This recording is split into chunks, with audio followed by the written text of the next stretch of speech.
I'm here with Tyler Prieb. Tyler, man, thanks for jumping on today for the podcast. Man. I found Tyler on, I don't remember if it was Twitter or Instagram, some place I came across you. I came across your, I think it was it a blog or a Substack? I don't remember. Yeah, just some writing. And it was literally one of those moments. It was like middle of the pandemic. Church had been closed for 7 or 8 months. And we had been working on this digital project for church that was kind of the first pieces of what this is today. And I just kind of came across your writing and I was like, who is this guy that is saying the things that I'm thinking and putting them into really good, articulate language? And I think I just like hit you up and was like, hey, man, can we jump on the phone? I want to talk to you about what we're doing and get your thoughts. And I've kind of just been doing that to you ever since. So yeah, man, I remember that phone call. I was on a road trip with my wife and just stopped and was just walking around talking to you, getting to know you, catching up. So it's fun to have built a friendship with you over the last, year and a half, maybe something like that. Yeah, I've probably talked to you kind of every step of the way as we've been getting ready to launch this podcast network and like, what's it going to be? And I've asked you questions about the tone of it and how does it sound and what does it look like? Yeah. So man, your fingerprints are all over it. So thank you for that, first of all. Okay. So you're in Brooklyn. Yeah. You run Missional Labs, and I want to talk about that in a second. But talk to me first about what got you there. What's the last 5 or 10 years looked like for you that got you to where you are now? So I've been in New York coming up on 7 years. I grew up in the Midwest. I won't bother you with my whole story, but spent a little bit of time in Southern California for college. And then the first 5 years of my life, in my 20s, I basically worked for this global missions organization based out of Florida, and worked all over the world with a lot of global church leaders, more in emerging contexts, right? Like South America, Southern Africa, India, like that type of thing. And I always wanted to be kind of on the forefront of where I saw the church and the global Christian movement, so to speak. And so spent some years doing that. And then eventually kind of set my sights on New York and got opened a lot of doors. And I've had a couple of years here doing both church and kind of parachurch ministry and work. So COVID was a big transitional time, but that's a lot of what I've been doing over the past 7 years. Cool. And then right before you started Missional Labs, you were like working at a local church. What were you doing there? What was that like?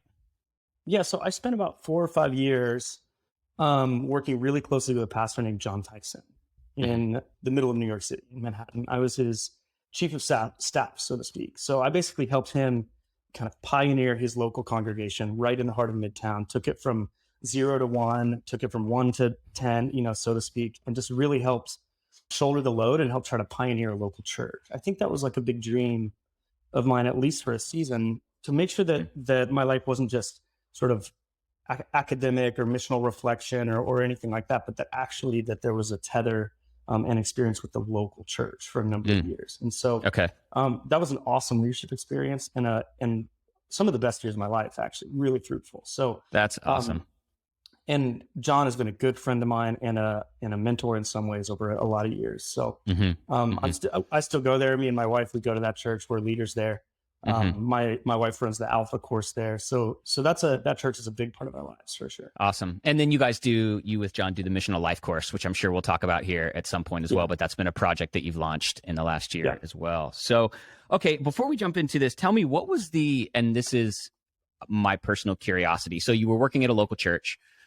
Which is such a unique thing. And I've done that as well, right? Where it's like this sense of mission and calling. What was it like when you started to sense something's changing, or maybe I want to try something new? Yeah, man. There's a lot of backstory and context to this, but basically for me in my life, I've always felt two things very strongly.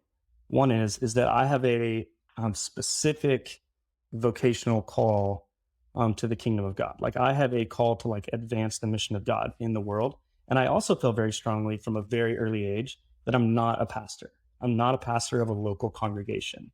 And it's taken the better part of the last 10 or 12 years of my life to unpack and understand those two categories and to not feel alone in those two categories in some ways.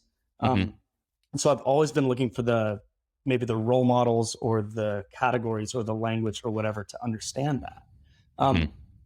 And so there's a lot of language to understand that. Alan Hirsch, who's a pretty recent missiological writer, talks a lot about the Apostolic Function.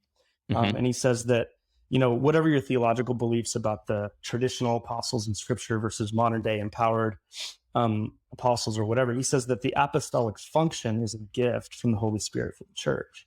And the tension, or the reason that there's tension, is that that function pushes the church outwards. It's part of what pushes it forwards. It's part of what says the church needs to go reach places it hasn't been yet. And the typical shepherding teaching function, which he would say is constituent of a lot of the church in North America, is primarily focused on local congregational care, community building, discipleship. And so there's a lot of this language when you really start to look at it, of pioneering versus settlers, of there's language of sodalities and modalities, this idea of ways of organizing people that are primarily focused on local family-oriented ways of relating versus more pioneering, strategic, kind of growth-oriented ways of relating. And so I always basically found myself as having this really strong entrepreneurial instinct, but not really knowing how to apply that in the context of the church and in the context of mission, which was essentially my world. And maybe to put one more modifier on that for the conversation is, it also felt like a lot of the, let's call them global missions environments, the agencies and the mobilization groups and the networks and all this stuff, it really felt like those were kind of remnants of almost a post-war boomer kind of paradigm. And so in the meantime, I'm having this like missional entrepreneurial impulse in me as I grow through my 20s and into my 30s. But at the same time, the global missions movement, at least in the West, seemed to be kind of weakening and declining. And so it kind of left me like a little homeless in some ways. And I've had to sort of chart my own course, if that makes sense. So that's maybe how I would like articulate some of that. So let's talk about, because I mean, that obviously led you to kind of that time, led you to obviously New York City, where working at a local church, but doing it in New York City is, I mean, to build a local church in New York, you got to have some entrepreneurial chops. You obviously have to have a missional frame in what you're doing and why you're doing it, which has kind of then now led you to launch last year, Missional Labs. So I just want to read something from your kind of year in review. So you're basically a year into this. Is that right? Okay. So you say in your year in review, you just said, from the beginning, we've been anchored by New Begin's vision of advancing a missionary encounter with culture. The idea that to reach modern culture as it changes quickly, we need to recapture the missionary way of seeing the world. So talk to me about that. Just give me, I guess, like the thesis of what is the vision of Missional Labs? What's the whole purpose behind it? Yeah. I mean, in some ways, it's not that complicated. It's simply this. It's in every other sector of society, or at least in the business or technology sectors and media sector, whatever, there's this arms race to build the future, right? Everybody wants a piece of building the future. But in the church, and maybe in other, also maybe more stable, tradition-oriented, historically oriented institutions or sectors, that's a much more challenging process, right? Because you're trying to build the future, but also hang on to the great tradition, right? Not disrupt all the institutions or whatever. Right. But COVID did a lot of this for us in some ways, right? It just seemed to, at least in New York, and I think in a lot of other places, really swept clean a lot of our structures, a lot of our ecclesiology, a lot of what's natural about how we think about gathering people, community. Suddenly everyone's gathering on the internet, the way media and communication is interacting is like totally different than the way that we used to. Right. Authority moving from, a spiritual figure to a community-based authority to sort of the sovereign individual. There's so many dynamics at play. And so the New Begin thesis is this. New Begin was a pastor, theologian, missionary in the late 1900s. And he went to India for a full career, basically, and pioneered the gospel in India, became a bishop of the church, raised up all these leaders, had an amazing career, tons of fruit. And then he went back to England to retire, essentially as a 60-something-year-old man, and got to England and was like, this culture has totally changed. This is a pagan culture in some ways, right? Secularism, post-Christianity, all that sort of thing. And so he basically had a whole second career as kind of this missionary theologian in England, helping the church recapture this idea that mission isn't just something that has to be done over there where the pagans are. It's actually a way of being in the world that we need to learn how to develop for our own churches and our own culture, because we can't assume that we live in a Christendom or a Christian culture paradigm anymore, and that the people across the street understand what we're talking about when we say the gospel or Christianity or God or Jesus. And so the idea of thinking like a missionary is this idea of going back to first principles and saying, if I was coming here for the first time and these people had never heard or understood anything about the Christian narrative or the story, what would we do? What would that approach be? And I think that is an essentially entrepreneurial task in some ways. But there's a lot of theological and missiological language for it. We need to learn how to think like missionaries again. And so New Begins Insight has worked its way through a lot of pieces of the church over the past 30 or 40 years. We've had the missional church, we've had types of emerging church, we've had all this sort of thing, but it's basically all trying to get at the same idea, which is particularly in the Western culture, which is where we are post-Christianity, how do we recapture the tools and the paradigms and the spiritual vitality necessary to encounter people with the gospel in a fresh way? So what are some like little tweaks that you've seen in the church that has maybe changed from realizing we're living in this new world where, like you say, the person across the street may have no context or a really wrong context of what the gospel is? What are some tweaks that you guys have made along the way, or that you've helped churches make along the way to reframe the way that they would maybe think like a missionary across their congregation?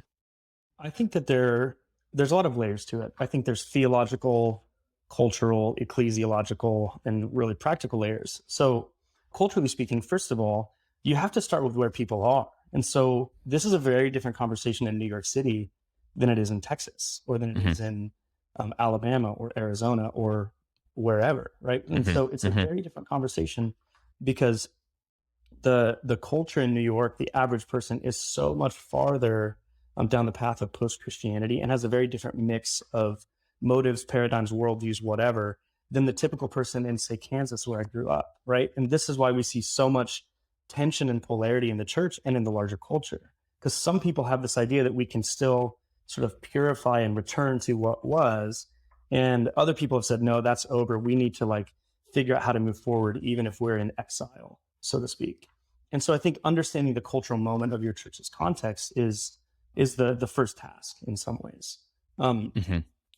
Theologically, a lot of people talk about how our apologetics needs to move from sort of this rational apologetics where you're making arguments for the claims of Scripture and move into more of a cultural apologetics, right? Like taking people from what's beautiful to what's good to what's true, right? Rather than the other way around, using art, using media, using narrative, using like living good kingdom lives, being salt and light as a way of demonstrating that it's plausible and that it's credible, and then that it's desirable. So then the last part is ecclesiological, which is essentially this. Local churches tend to have a hard time by their very nature doing anything other than local church stuff, right? If that makes sense. It's just the way that sociologically they function. It's the thing that the typical person wants and needs out of their church or out of their congregation. And so what's challenging about that is that the people that would have the gifting or the vision or whatever to go kind of pioneer new things, the typical church doesn't have mechanisms for that, right? They don't have this launch pad, greenhouse, equipping, sending, commissioning type of thing in their ecosystem.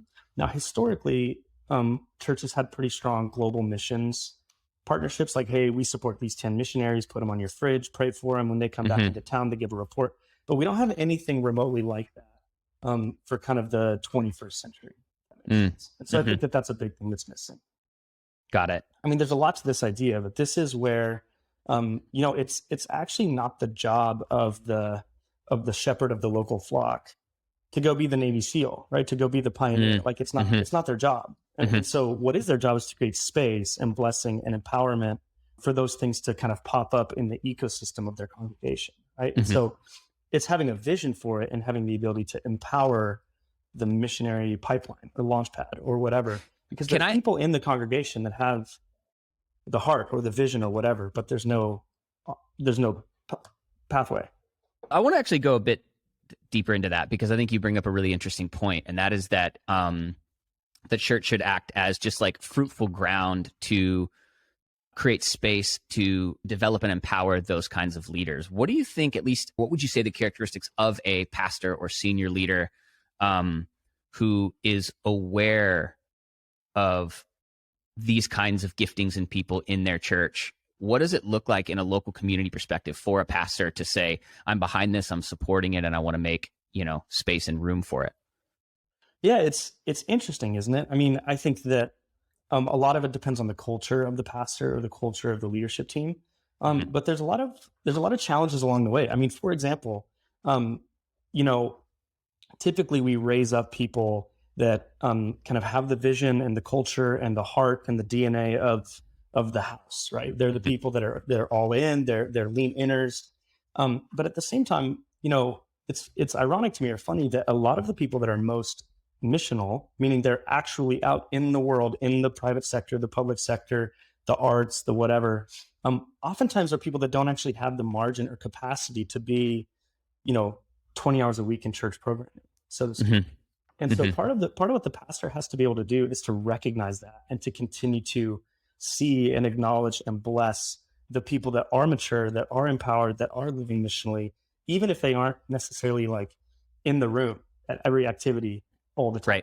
Right. Able to serve on every team every week. Yeah. It's an interesting thing for sure. I mean, I really found that I was like, New York has a lot of really talented people. And it's like, I just always wrestled with this idea of, don't build your leaders just on whoever kind of shows up to your volunteer nights necessarily. Like, make sure you are able to widen the frame a little bit on the people that are on Broadway, in Goldman Sachs, working at Google, like doing all this stuff, and make sure that you're investing in them as well. And right. That was actually a big part of where the Missional Life course came from, for what it's worth.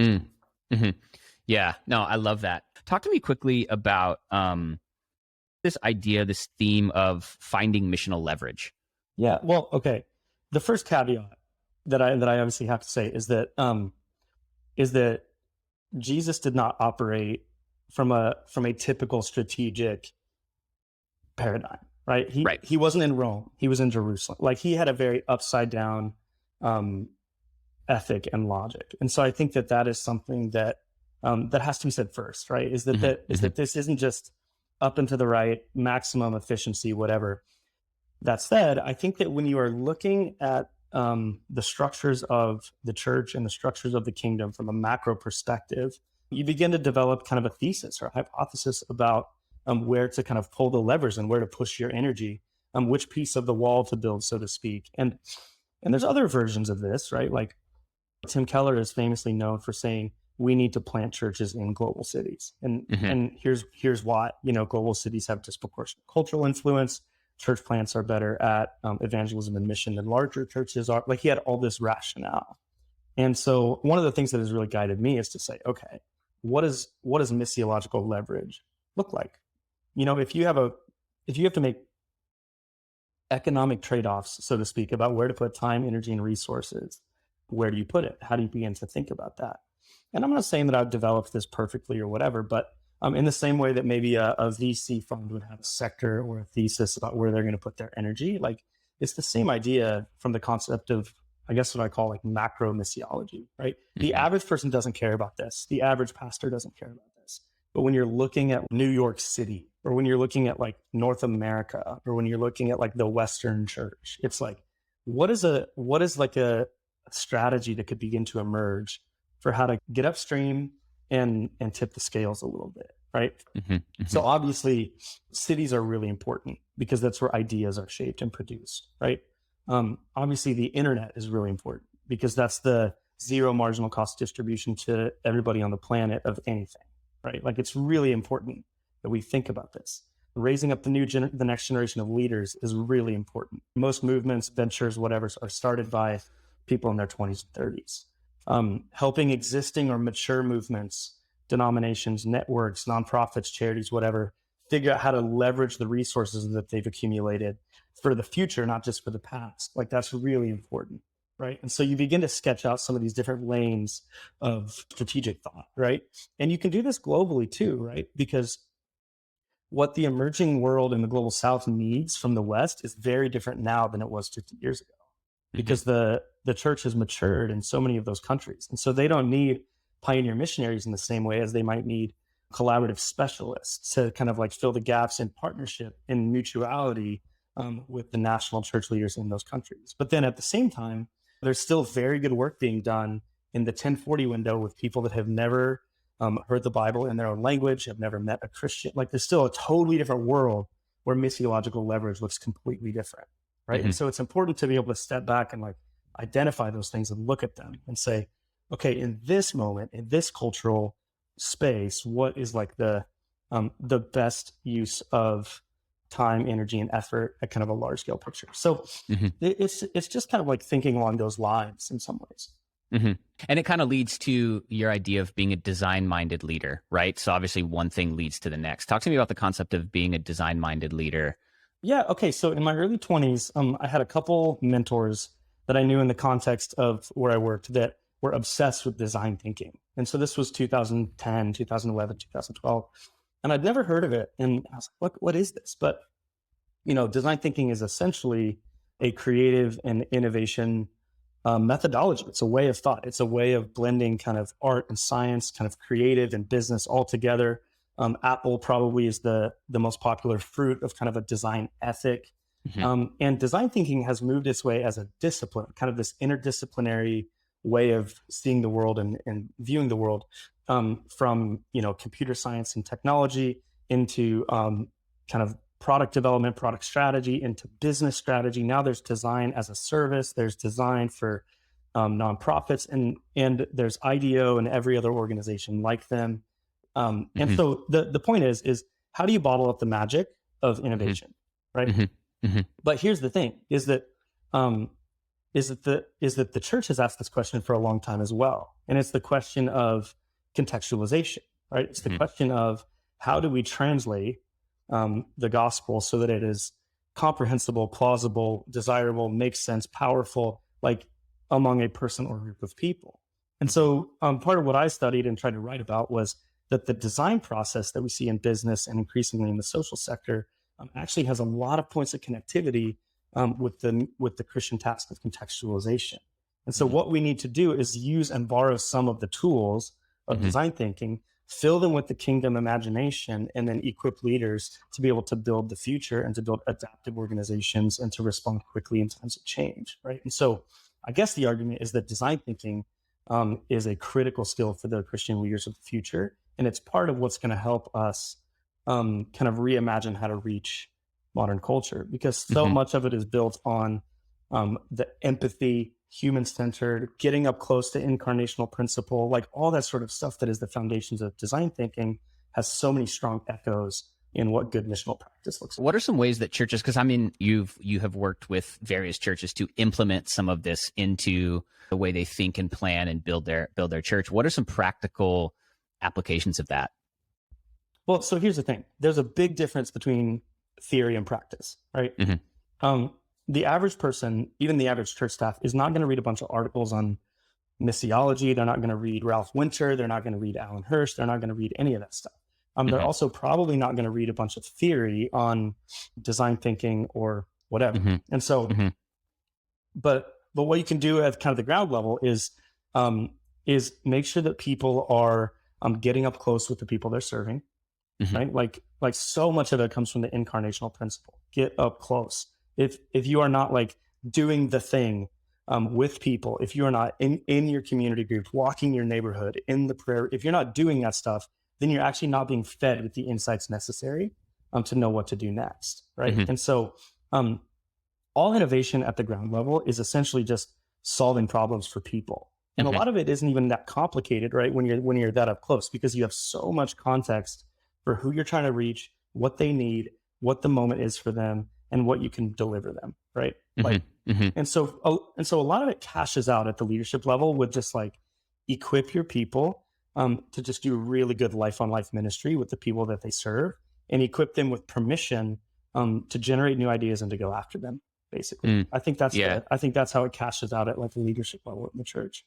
It actually it makes me think about, we did an episode on our Kings and Priests podcast about product market fit, and talked about like the number one mistake a founder makes is they identify a problem, but they kind of give too much credence to the problem without seeing if anybody else has it in the first place, right? So we like make these assumptions and we start to put together plans and products and programs, and we launch ministries based upon these assumptions, only to find out that maybe our assumption wasn't actually correct. Yeah. And so we're essentially taking something to the market, and it sounds so crass talking about it in a context of church, but really taking something to the market that the market kind of says, well, I never really asked for this or wanted it, right? Which, for us led to the conversation of, that's why people that are building business, that's why people who are founders, they have to be in touch with what does my customer want and need, and how can I solve that for them, rather than how do I kind of create a problem that I think I have, that I think they should have,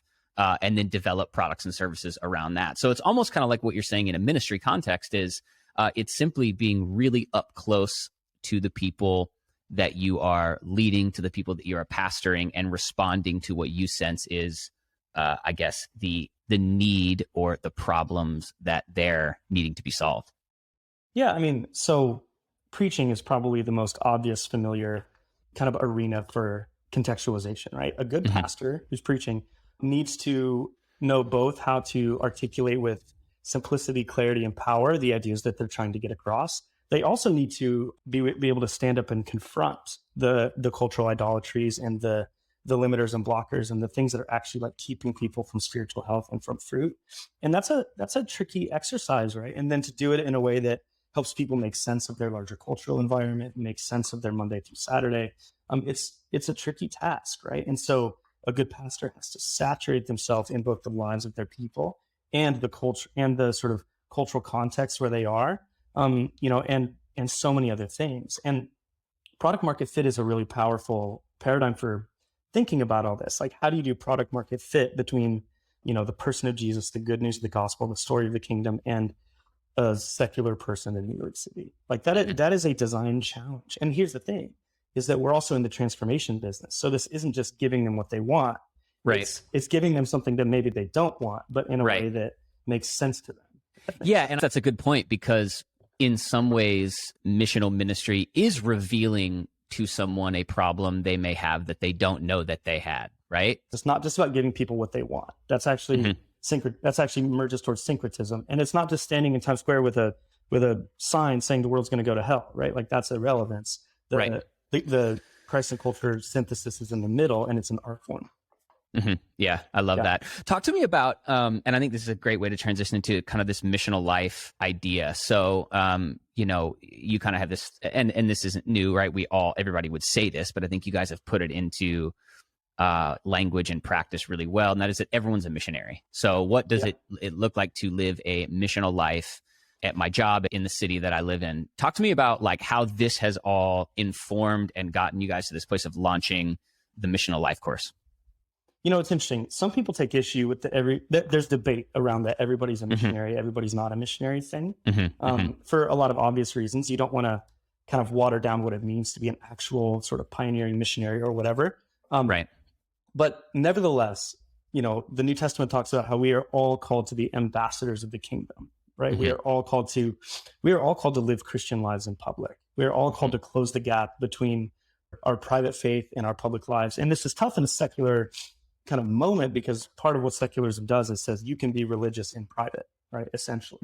And so this is part of what makes it a challenge, and part of why it's a huge discipleship frontier for people. So it's one thing to equip people for, private prayer lives. It's one thing to equip people for kind of private spirituality, personal devotion. And a lot of that even becomes sort of project self, but it all lives inside of this personal bubble, right? It's not going to offend anybody. It's not going to confront or come up in conflict with sort of the public square or the common good or whatever. And so how do you equip people to think like ambassadors of the kingdom, and to close the gap between maybe fear, lack of equipping, personal brokenness, all that cultural kind of things that confuse? Like, how do you close the gap between that and, the stories of New Testament kind of like faith on fire in the public world that we see in Scripture? How do we close that gap, right? And the core belief is that the average person actually wants to do that. They just don't know how, right? And so part of what John and I sort of woke up to is we don't actually see a lot of resources that really equip the average person to follow Jesus in public. right? And to really make sense of how the kingdom and the narrative of what God is doing in the world actually connects to their everyday life. The average person spends most of their life on their work and on their relationships. Maybe throw some hobbies in, right? And so like if discipleship doesn't cash out to helping you live out the kingdom in your work and in your public relationships, what is it doing? What are we doing? And maybe connected to that is the missionary idea is such a lofty ideal. The average person doesn't wake up and say, I'm a missionary. They wake up and say, I want to be like a good Christian in the context of my life. And so you have to bring it down, right? You have to bring it down to this other level where it's kind of digestible. And so here's the thing. You see this in the arena of prayer. You see this in the arena of personal formation. There's this idea of how do we break this down to the atomic level, to habits, to practices, to disciplines, to rhythms. How do we do contemplative prayer, intercessory prayer, disciplines of fasting, disciplines of scripture, disciplines of solitude, like all this sort of thing. But there's no category, at least not for the, let's call it millennial Gen Z, like the 40 and under that we know of, that's saying, what are the practices of mission? What are the practices of everyday mission for the average person? And so how do we help you? And so here's what happens. A lot of times people that have missional energy tend to silo themselves into either evangelism or justice, mercy, relief, development, kind of advocacy stuff, or a lot of like kind of cultural engagement, kind of culture war stuff, or maybe some of it is like vocational, faith and work, redemptive entrepreneurship, like that sort of thing.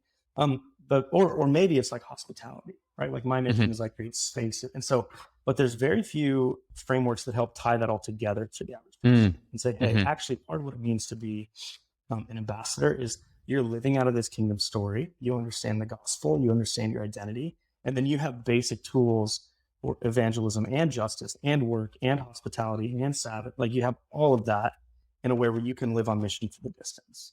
And so that's what we tried to create, basically 10-part digital course. We run it at our church. It's born disproportional leadership fruit in our community because I think it's like a core thing that people are trying to figure out is how do I actually, not just like cower backwards, but how do I live this out in the world so that I don't have to have this duality, this duplicity in my life so that I can be a more integrated person. Right. Yeah, I love that because I think oftentimes, especially when it comes to like, so I'm a local church pastor, right? And so like the amount of times that we're invite a friend, bring a friend, who can you bring to church? Who can you invite to your small group? It's like, that's about as far as sometimes we go in helping people understand what being living a missional life looks like, right? And so it's like, that's the tool we're giving you. We're giving you an invite card. And the way that you're going to be a missionary into your city is to, hand the invite card to your barista or whatever. And nothing is wrong with that. I mean, that's all great. But I often think as a pastor, I find myself going, man, are people getting this on, like you said, an atomic level? Are they understanding what it means to live a missional life anywhere they find themselves? And one of the things I thought that was really cool that you guys shared on that Zoom was in developing this course, you kind of like did some experimentation and testing, right? So you sort of had a little cohort of people get together. You kind of like worked this out in real time. You had them actually go out into their lives and jobs and then kind of report back, almost like R&D in a way. Yeah, I mean, it's evolved through the cycles or whatever. The first go around was basically to solve that original point I made, which is we saw all these amazingly talented kingdom godly people out on the edges of our church, and we just wanted to find a way to bring them in and like make sure that they felt seen, sanctioned, blessed, and okay, now go live your life. Here's some tools, right? So that was the initial genesis of it, and that created a ton of leadership fruit because what the people on the edges what they want is to basically for the leadership to say, we see you, we sanction you, go live your life, right? Let me know if you do anything, right? That's what that's where it started. So to stop you there, when you say kind of those leadership folks on the edges, who were they? Were they people that worked, in the creative space? So you mentioned Broadway. Who were those people? Literally like, a guy who's like a mid-level executive at Google, super busy job. Another guy running a global nonprofit, serving, kids all over Africa. Someone on Broadway, somebody that's a fashion designer. Like these people are doing real stuff. You know what I mean? And so it's like, hey, come to our church's leader day on Saturday. It's like, maybe they'll come, maybe they won't. But it's not because they don't care. It's because they're actually doing the thing that we want them to be doing. Mm, Um, and so obviously you have to have times of discipleship and refreshment for those people, yeah, but you don't ever want to make them feel like they're second class citizens in the community for doing the thing that they're meant to be doing out in the world. right, right. That betrays our theology in some ways. Yeah, so that's so fascinating. And you guys you said that you saw some real leadership fruit from that, in a sense of just these people going, oh wait, okay, you see me, you affirm what I'm doing, and you want to help resource me to do it even better. Yeah. And, another big part of this, and we've done this imperfectly, but I have a vision for doing this better, is just the disproportionate impact of stories on a community or a culture. So if you tell 3 or 4 or 5, like, well thought out stories of what somebody's doing out in the world, 98% of your church has no idea that they're doing that. Right. But what that story can do in the culture is inject imagination, possibility, permission, so much of that stuff. And so you have to have just this idea of like feeding the bright spots back into the community as a way of like shaping imagination, saying what's possible.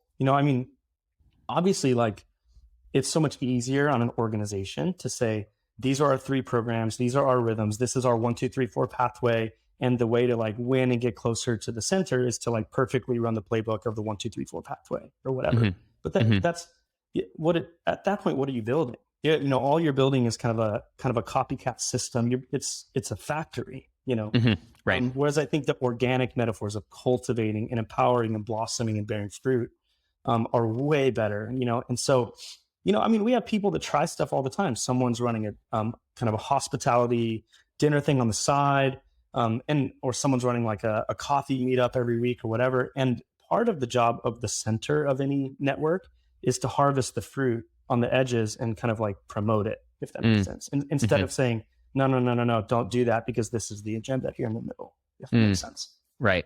Man, that's so cool. And that's a course that anybody can get now, right? There's yeah. I mean, it's been out for less than a year. We're we're kind of beta testing it. We're piloting it right now. There's probably 50 to 80 churches around the world that we're connected to or whatever that are testing it out. And we're just trying to see if it'll go anywhere. I don't know. Cool. So, Missional Labs, you do sort of this missional training. You've got this course, ministry design, consulting, resources. Talk to me about it, which is I'm excited about because I'm actually going to be a part of this initial, I guess, is this the beta venture incubation of Missional Labs? Talk to me about that. Where did that vision come from? What's the goal? And what do you kind of hope to see from that? Yeah, I mean, I guess it comes from a couple places. And it is a total beta. We're just trying to figure it out. But it comes from a couple places. One is this vision of churches needing to be like greenhouses. There needs to be this space where new ideas can emerge and be supported and launched outside the typical structures of local churches, right? And in ages past, when denominations were kind of the centers of power for a lot of churches, this was even more the case.